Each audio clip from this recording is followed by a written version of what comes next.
The day of our release, we went on a helicopter around Britain. We basically went from London to Glasgow, Glasgow to Manchester. We flew everywhere, all over the country. All the things that we get to do and the life that we get to have is just amazing. It's important that we never take that for granted, and you know, we're really lucky to be in the position we are, and we feel really grateful.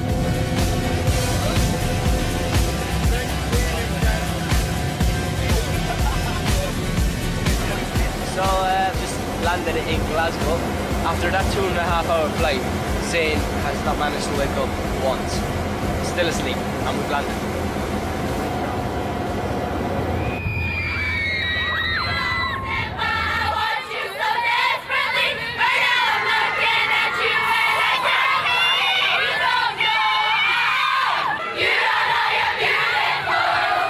That day, I think for me, was one of those moments of realisation where we've released our first single, we're going round in a helicopter, being greeted by hundreds of fans at different places who've queued up for hours and hours and hours.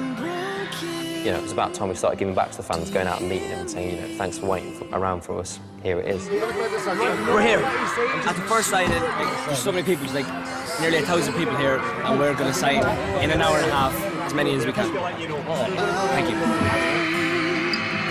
I'm praying that your heart will just turn around, and as I walk up to your door, my head turns to face the floor. Yeah, the fans are obviously a massive part of what we do, and we do what we do for the fans. For all of us, we can't really get our head around it as such. It's the most flattering thing in the world. I love Hannah's sales so much. I never thought I'd get so crazy over a band, but when they're there, you just get so worked up over them because they're amazing. They're perfect in every way possible. To have such a big effect on people's lives is such a nice thing.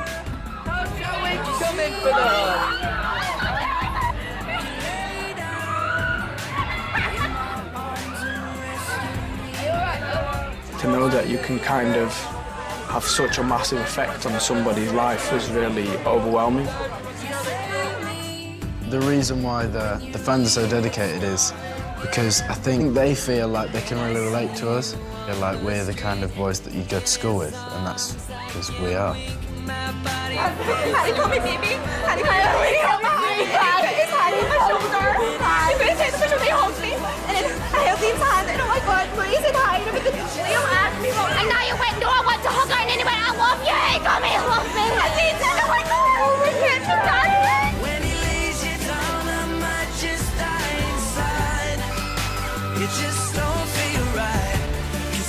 For me, it's a slow process, if you like, of dealing with girls screaming at me and telling me that they love me with tears rolling down their face. I've never seen anything like this before, and obviously when I was going to school, I never had 600-700 girls screaming at me everywhere I went. Sometimes they go to mad lengths to get to see us and stuff. And, you know, we're very thankful for it and very grateful.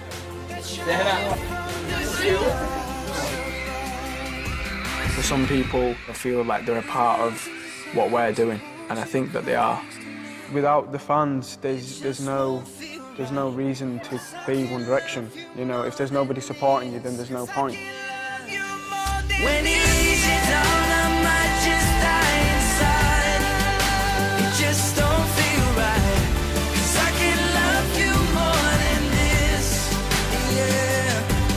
When he opens his arms and holds you close tonight, it just won't feel right, 'cause I can love you more than this. When he lays you down, I might just die inside. It just don't feel right, 'cause I can love you more than this. Love you more than this. We were literally talking about it. We literally have the best fans in the world.